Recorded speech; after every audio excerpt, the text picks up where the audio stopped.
Goeiemôre Pretoria FM. Ek wil net graag die volgende ook onder julle aandag bring met betrekking tot die stadsreinigingsheffing.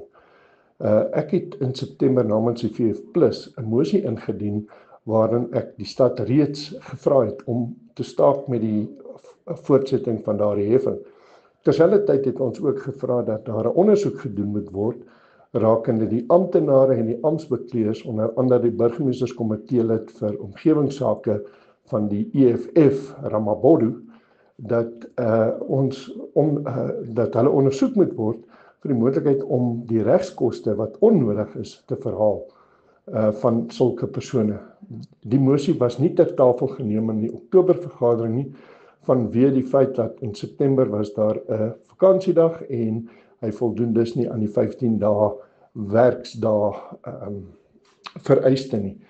Verder is hy toe nou in Oktober ter tafel geneem, maar hy is afgekeur vanweë die feit volgens die speaker dat die saak nou sub judice is.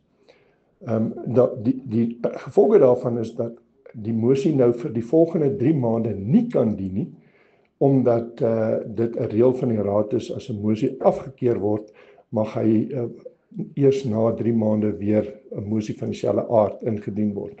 Ek gaan daarmee voortgaan ongeag ons eis dat hierdie roekelose amptenary en amptsbekleers persoonlik aanspreeklik gehou word vir hierdie regskostes. Dis onnodig en die publiek het skade gelei in hierdie proses. So die Vryheidsfront Plus sal voortgaan en ons sal hierdie saak op alle vlakke beveg.